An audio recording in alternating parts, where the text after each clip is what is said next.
현재 우리 삶을 잘 살자라는 말씀을 드리고 있고요. 담임 목사님께서 저한테 성서 인물을 통해서 본 그 싱글 인식에 대한 변화와 도전에 대해서 말씀을 좀 해달라. 왜 그렇게 말씀하셨냐면 여기는 뉴욕이고 맨하탄이고 싱글들이 정말 성도 중에 엄청 많고 그리고 많은 분들이 젊으신 분들이잖아요. 저도 교회에서 사역을 하는데 청년부 사역은 안 해서 잘 모르겠는데 젊은 분들 다 이쁘고 다 잘생기셨어요. 그거 잘 이해가 안 가시죠? 그런데 정말 젊다는 것만으로도 정말 이쁘고 멋있다. 예, 그런 생각이 들어서 오늘 예배를 드리면서 저도 아주 힘을 많이 받았습니다. 오늘 제가 같이 이야기할 것은 바울 새로운 피조물로서의 삶에 대해서 이야기를 하려고 하는데요. 바울은 아주 하나님을 향한 열심이 있는 사람이었습니다. 그래서 바울은 예수님을 따르는 사람들이 하나님의 영광을 더럽히고 있다고 생각했습니다. 왜냐하면 바울은 유대교였고 자기 나름대로 이제 하나님을 열심히 섬겼어요. 그래서 바울은 대제사장한테 가서 다마색 여러 회당에 갈 공문을 청하고 예수님을 믿는 사람들을 만나면 그들을 잡아서 예루살렘에 데려오려고 했습니다. 바울은 그것이 하나님을 경외하는 것이라고 생각했고 하나님이 기뻐하는 것이라고 믿었습니다. 그러던 어느 날 다마색 근처에서 갑자기 하늘로부터 빛이 비추었고 바울은 그 빛으로 인해서 땅에 엎드러지고 하나님의 음성을 듣습니다. 사울아 사울아 내가 어찌하여 나를 박해하느냐. 딱 그 말씀을 들은 거예요. 하나님의 향한 열심이 있던 바울은 직감적으로 자신을 비추는 빛과 소리가 이거는 주님이시다 라고 생각을 했죠. 그래서 주여 누구시니까 그렇게 물었습니다. 그런데 충격적이게도 그 소리는 나는 내가 박해하는 예수다 이렇게 말씀하신 거예요. 자기는 예수님을 믿는 사람들을 열심히 잡아서 죽이려고 쫓아다녔는데 누구시니까 그런데 나는 내가 박해하는 예수다. 그래서 얼마나 깜짝 놀랐겠어요. 예수님이 주님이시라고? 내가 주님을 박해했다고? 깜짝 놀란 거죠. 바울이 예수님을 믿는다고 감옥으로 끌고 간 사람들과 자신을 동일하게 생각했습니다. 얼마나 충격받았을까요? 예수님께서 나는 내가 박해하는 예수다 그랬을 때 사실 예수님을 직접적으로 박해한 건 아니에요. 예수님을 믿는 사람들을 박해했는데 예수님을 믿는 사람들과 예수님은 당신을 동일시하셨어요. 때로 우리는 하나님을 섬긴다고 하지만 아집과 잘못된 믿음으로 하나님을 섬길 수 있습니다. 아집과 편견을 버리고 하나님께서 우리에게 말씀하시기를 간절히 사모하고 마음을 열어야 합니다. 오늘 이 자리에 있는 여러분께서는 하나님을 사모하십니까? 우리가 마음을 활짝 열고 하나님께서 내게 말씀하시고자 하는 것을 듣고자 하는 사모함이 있을 때 하나님은 우리 마음 가운데 말씀하시고 우리의 삶을 인도해 주십니다. 바울은 하나님을 향한 열심은 있었지만 하나님이 진정 어떠한 분이신지는 잘 몰랐습니다. 하지만 바울이 예수님을 만남을 통해서 사랑의 하나님, 인내하시는 하나님, 편견 없으신 하나님을 만납니다. 오늘 여러분도 이 자리에서 나를 사랑하시는 하나님, 인내하시는 하나님, 편견 없으신 하나님을 만나시기 바랍니다. 예수님을 만난 바울은 복음을 전하다가 핍박을 받아도 더 이상 다른 사람들을 억압하지 않고 인내하면서 그가 만난 예수님을 전하며 죽는 그날까지 예수께서 그리스도이시며 하나님의 아들이심을 전파하며 살았습니다. 바울은 경건하다고 자부하는 바리새파 정통 유대인이었습니다. 그리고 율법에도 아주 능통했습니다. 그리고 하나님에 대한 자기 나름의 생각도 아주 확고했습니다. 그렇기 때문에 자기 생각에 자기가 믿는 하나님에 반하는 생각을 가진 사람들을 억압하고 죽이는 것을 당연하게 여겼던 것입니다. 하지만 바울이 예수님을 만난 후에 그의 신관, 세계관이 완전히 뒤집혔습니다. 자신이 믿던 하나님을 지키기 위해서 호전적이었던 바울이 호전성을 내려놓고 기꺼이 고난받고 핍박을 받아들인 것입니다. 하나님을 사모하는 사람은 마음을 활짝 엽니다. 그리고 고정관념이나 편견을 가지고 사람이나 세상을 바라보지 않습니다. 그리고 또한 예수님은 고정관념과 편견의 무덤으로부터 우리를 자유케 하셨습니다. 열린 마음으로 세상과 사람을 대하며 하나님의 사랑을 전하게 하십니다. 이렇게 놀랍게 예수님을 만나고 부름받은 바울이 교회의 리더로 일하고 삶을 살아가는데 그가 싱글인 것은 전혀 문제가 되지 않았습니다. 오히려 그가 싱글이었기 때문에 자유롭게 복음을 열정적으로 전했던 것입니다. 바울은 고린도 교회에 보내는 서신에서 결혼하지 않은 성도들에게 나처럼 지내는 것도 좋다 이렇게 말했습니다. 싱글 라이프에 비해서 결혼을 우위에 두고 있지 않습니다. 결혼해서 사는 것도 좋고 싱글로 사는 것도 좋다 그렇게 이야기한 것입니다. 고린도전서 7장에서 다음과 같은 이유로 성도들에게 싱글로 남아있기를 바울은 권했습니다. 첫 번째, 환난이 임박한 이 세상 삶에서 결혼으로 인한 고난을 피하기 위해서 싱글로 남아있는 것이 좋다. 결혼을 통해서 배우자가 서로 단단히 얽매어지는 것은 하나님의 일을 위해서 자유롭게 발휘될 힘이 제한받고 또한 종말적 박해 상황에서 양쪽 모두 더 상처를 받을 수 있기 때문입니다. 두 번째로 삶과 배우자로 인한 근심과 염려로부터 자유롭기 위해서 싱글로 있는 것도 좋다. 왜냐하면 결혼하면 가족에 대한 책임감이 있고 또한 가족에 대해서 신경을 많이 써야 하는 게 사실입니다. 그리고 그게 맞고요. 세 번째, 하나님께 전적으로 헌신하기 위해 싱글로 사는 것도 좋다. 네 번째는 과부 같은 경우에 혼자 남아있는 것도 행복하다라고 이야기했습니다. 그리고 보면 싱글로 사는 게 잘 맞는 사람들도 있습니다. 당시 예수님 믿는 사람들이 핍박당하는 상황과 환경을 고려해서 바울은 자신처럼 싱글로 사는 것도 좋고 결혼해서 사는 것도 좋다라고 말을 했습니다. 바울은 사람들에게 결혼을 하느냐 마느냐 그것이 중요한 것이 아니라 하나님 중심의 삶을 사는 것이 중요하다라고 말씀했습니다. 이 시대에도 사람들의 상황과 형편에 따라서 결혼을 하기도 하고 싱글로 살기도 합니다. 각 삶마다 장점도 있고 단점도 있습니다. 결혼을 하든 싱글로 살든 자신의 삶에 책임감을 갖고 감사하며 하나님 중심의 삶을 성실하는 게 중요합니다. 그리고 현재 지금 내 삶의 자리가 하나님께서 나를 인도하신 삶의 자리인 것입니다. 결혼에 대한 바울의 생각은 예수님의 말씀과 같은 맥락에 있습니다. 예수님은 바울보다 결혼, 가족에 대해서 훨씬 더 급진적으로 말씀하셨습니다. 마태복음 12장 46절에서 50절 말씀에 보면 한 사람이 예수님께 와서 이렇게 말했습니다. 바깥에 어머니와 동생들이 와 계십니다. 그렇게 이야기했어요. 근데 예수님께서 뭐라고 말씀하시냐면 누가 나의 어머니며 나의 동생이냐 이렇게 말씀하신 거예요.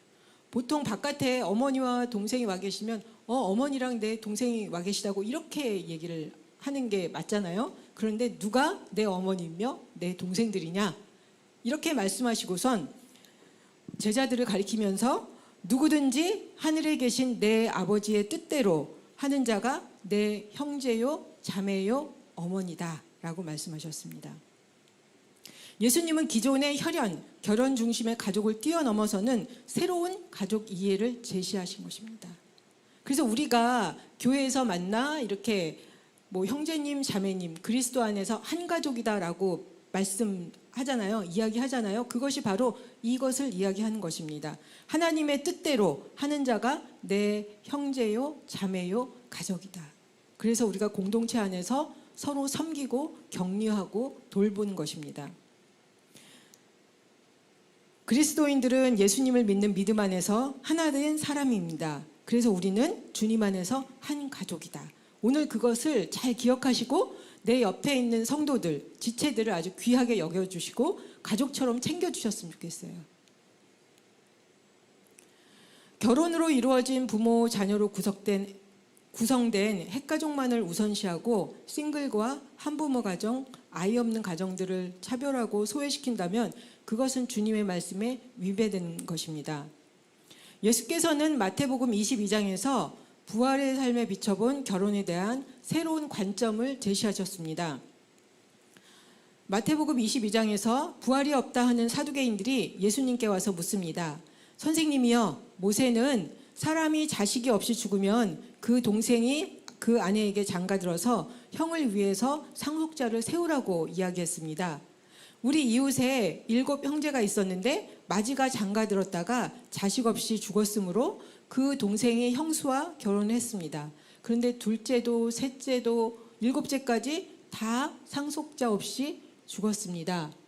그러면 그 형수는, 그 여성은 누구의 아내가 되겠습니까? 7명의 남성과 결혼을 하게 된 거죠. 지금 우리가 보기에는 참 말도 안 되는 이야기지만 그 당시 사람들은 자녀를 통해서만 자신의 삶을 계속 이어가고 기억될 수 있었다고 믿었습니다. 그렇기 때문에 자식을 얻는 것, 결혼하는 것에 굉장히 중요하게 생각하고 심지어 이렇게 집착을 한 거죠. 무리하게. 그들은 부활의 삶도 이 세상의 삶의 연장선상에 봤습니다. 그래서 이 땅에서 내가 자식이 없으면 후에 어떻게 해요? 나는 정말 내 삶은 완전히 끝이 나는구나, 그렇게 생각을 한 것입니다. 그런데 이 질문에 예수께서 아주 파격적인 대답을 하십니다. 너희가 성경도 하나님의 능력도 알지 못하는 거로 오해했구나. 부활 때에는 장가도 아니 가고 시집도 아니 가고 하늘에 있는 천사들과 같다. 7명이랑 결혼 다 했는데 누구의 아내가 될까요? 이러면서 그게 초유의 관심사, 어떻게 보면 초유의 관심사라기보다 그 당시에 이제 그런 관습들이 있었는데 그걸 통해서 예수님을 어떻게 보면 궁지에 몰려고 했는데 그걸 통해서 예수께서는 오히려 너희가 성경도 하나님의 능력도 알지 못하는 거로 오해했다. 부활 때에는 하늘에 있는 천사와 같다. 결혼도 하지 않는다. 잘 이해가 안 가시죠? 왜 그렇게 이야기를 할까? 예수님은 부활의 삶은 죽음이 없는 삶이며 결혼이나 생식, 후손에 의지하는 삶이 아니라는 것을 말씀하십니다. 천사는 죽지 않습니다. 그래서 결혼에 있어서 우리의 삶도 그와 같을 것이랍니다. 부활의 관점에서 보면 이 세상에서 결혼이나 대를 잇는데 그리 집착할 필요가 없습니다. 부활의 삶은 죽음 자체가 사라진 새로운 세계의 질서로 들어가는 것이고 부활의 생명은 새로운 종류의 생명일 것이기 때문입니다. 그러니까 저도 잘 상상이 안 돼요. 죽음이 없고 결혼이 없고 이건 그러면 우리가 이 세상 삶에 사는 이 차원과 완전히 다른 차원의 삶이라는 거기 때문에 잘 상상이 안 되지만 그때 그 시대의 사람들은 부활의 삶도 현재 삶의 연속선상에서 이해를 했고 현재도 보면 많은 분들이 부활의 삶을 현재 삶의 그 어떤 연속선상에서 이해를 하고 있는 것 같습니다. 그렇지만 제가 보기에는 완전히 다른 차원의 삶이다. 예수께서는 사람들이 가지고 있는 결혼이나 가족, 부활에 대한 고정관념을 깨고 있습니다. 부활의 생명으로 사는 삶은 기존의 삶의 방식의 되풀이가 아니고 죽음, 썩는 것, 편견, 고정관념을 버린 자유로운 삶, 새로운 삶입니다. 그러니까 우리가 많은 것들에 이 세상 삶에 막 이거 꼭 있어야 되고 집착하고 그러는데 부활의 삶은 완전히 새로운 삶의 새로운 차원의 삶이기 때문에 우리가 여기에 있는 그런 것들에 아무것도 집착할 필요가 없다. 예수님은 싱글이셨고 온전한 삶을 사셨습니다. 결혼이나 자식을 위한 삶을 살지 않으셨습니다. 어떤 분들은 예수님은 특별한 분이시잖아요. 그러니까 그분은 이렇게 말씀하세요. 맞기도 해요. 그런데 예수님은 또한 하나님의 형상이고 어떻습니까? 우리와 다 형제 자매예요. 그렇다면 우리도 예수님이나 삶의 방식에 있어서는 별반 다를 게 없습니다. 예수께서 어떻게 사셨나 그거를 보면서 나의 삶도 이렇게 갈 수 있구나라고 볼 수 있는 것입니다. 예수님이나 바울은 결혼이나 싱글라이프에 대한 편견이 없었어요. 그거 아세요? 예수님이나 바울은 싱글라이프, 결혼 그 어떤 것을 우위에 두지 않고 편견을 갖고 있지 않으셨다. 현재 내 삶대로 하나님의 뜻대로 하나님의 인도하심대로 잘 살면 되시는 거예요.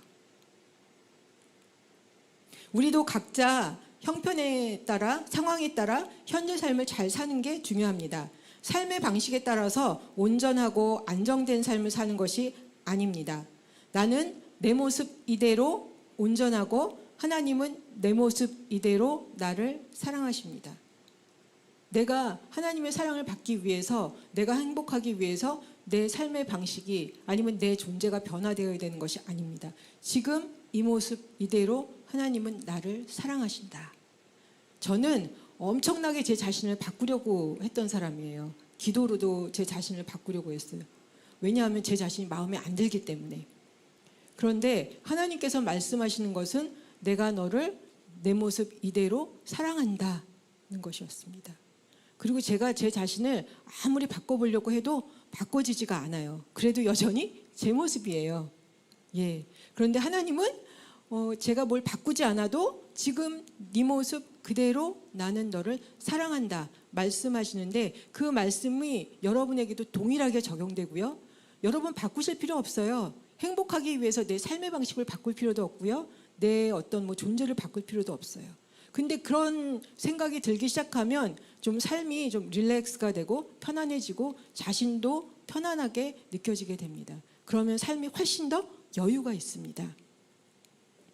예수님이 세례 요한에게 세례받을 때 하나님의 음성을 듣습니다. 너는 내 사랑하는 아들이요 내 기뻐하는 자니라.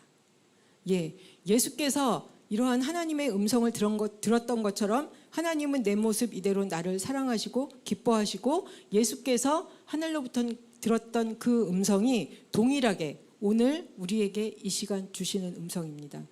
나는 너를 사랑하고 너를 기뻐한다. 바울은 고린도후서 5장 16절 17절에서 그러므로 우리는 이제부터 어떤 사람도 육신을 따라 알지 아니하노라. 비록 우리가 그리스도도 육신을 따라 알았으나 이제부터는 그같이 알지 아니하노라. 그런즉 누구든지 그리스도 안에 있으면 새로운 피조물이라. 이전 것은 지나갔으니 보라 새 것이 되었도다.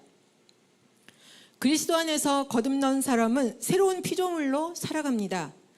새로운 피조물로 거듭난 사람은 사람들을 힘들게 하는 고정관념이나 편견에 매여 살지 않습니다.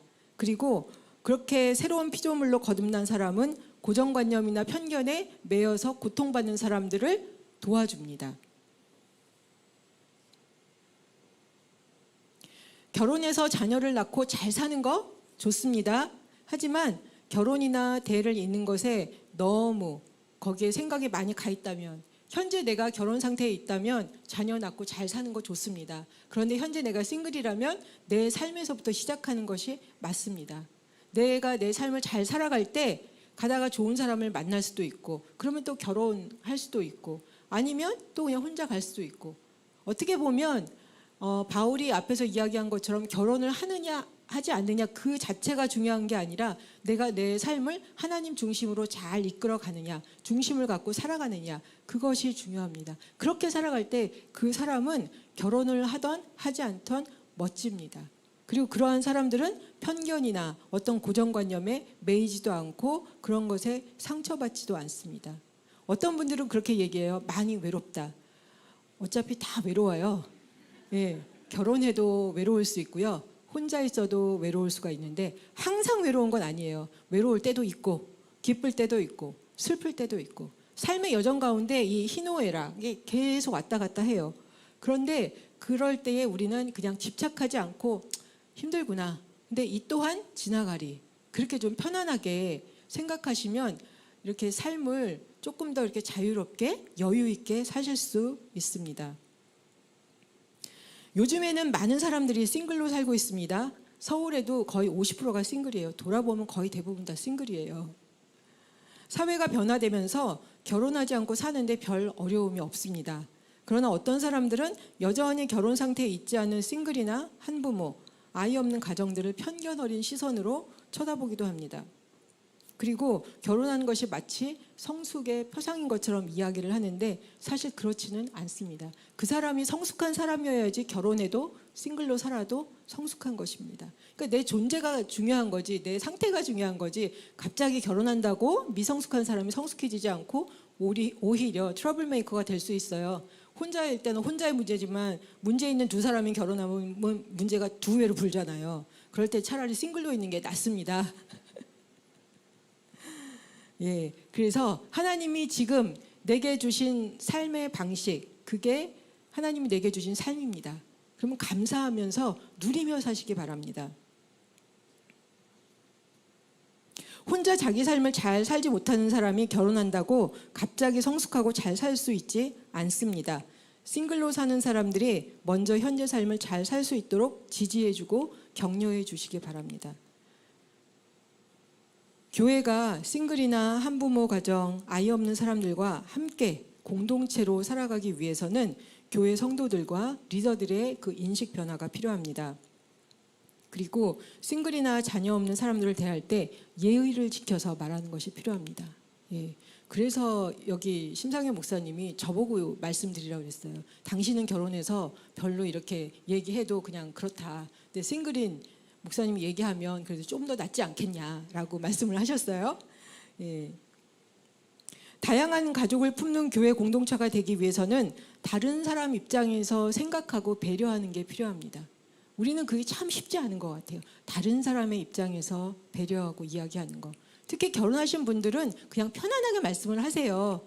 결혼하신 분들 가운데 이렇게 센스 있는 분들은 정말 싱글들한테 잘 대해주시는데, 싱글들은 때로는 이렇게 어려움이 있어도 말들을 잘 안 하세요.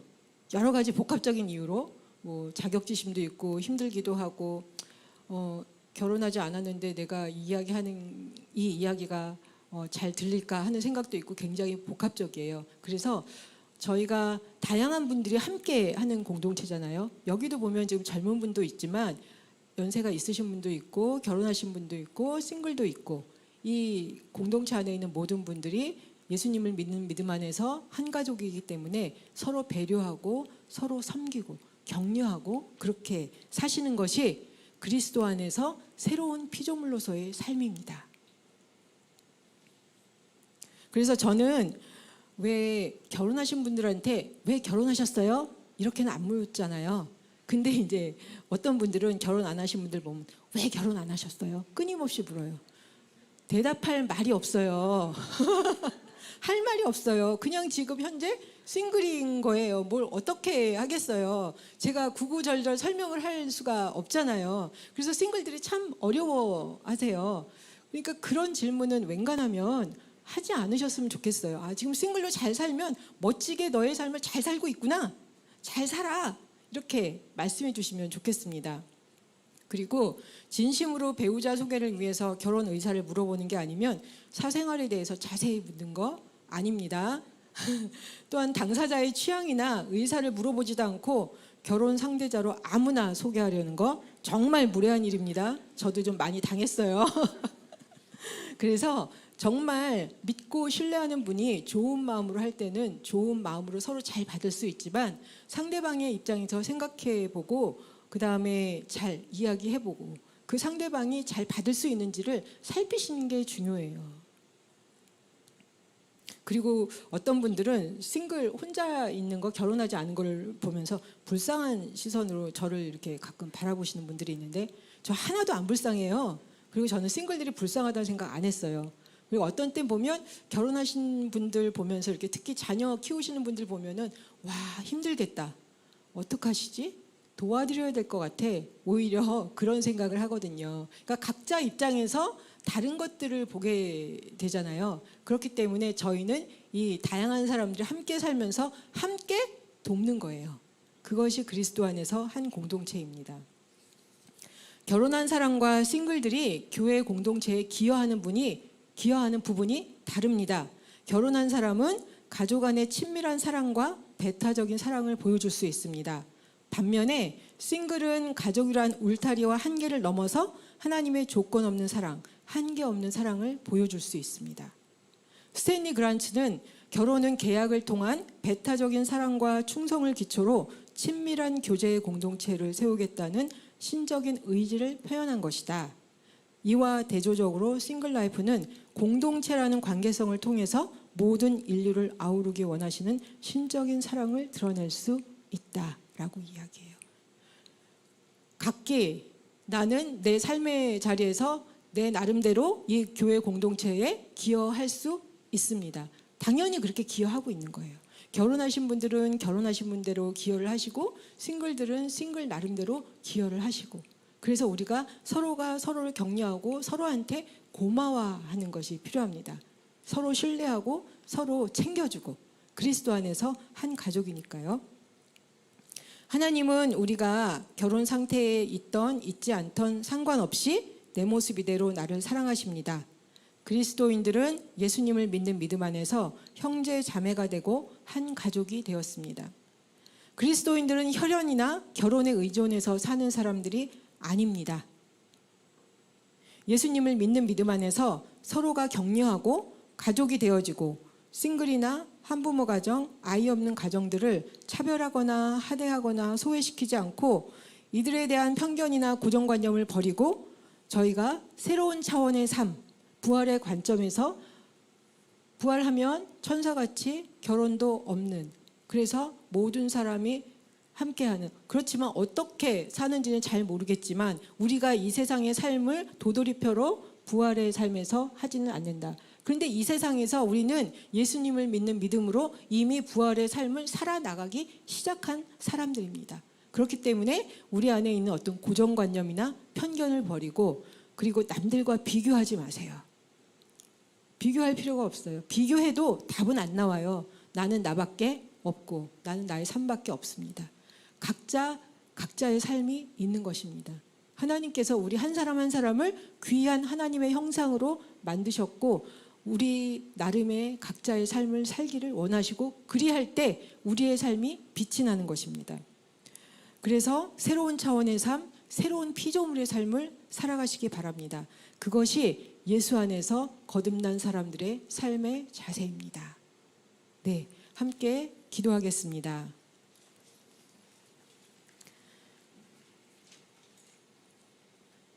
살아계신 하나님, 우리의 삶 가운데서 주께서 함께 하심을 항상 기억하게 하여 주옵소서. 하나님 품 안에서 안식하게 하여 주옵소서. 하나님, 우리가 어디에 있든지 혼자가 아님을 깨닫게 하시고 주께서 우리의 생명의 근원 되심을 발견하게 하여 주옵소서.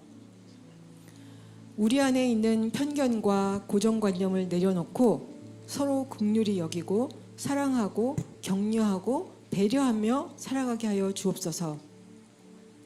주님을 믿는 믿음 안에서 한 가족이 되게 하심을 감사합니다. 하나님, 오늘 예배를 통해서 성도님들이 힘을 얻게 하시고 자유함을 얻게 하소서. 삶을 누리며 감사하며 살아가게 하여 주옵소서. 오늘도 우리의 삶을 인도하시며 새롭게 하신 주님께 감사와 찬양을 드리며 예수님의 이름으로 기도드립니다. 아멘.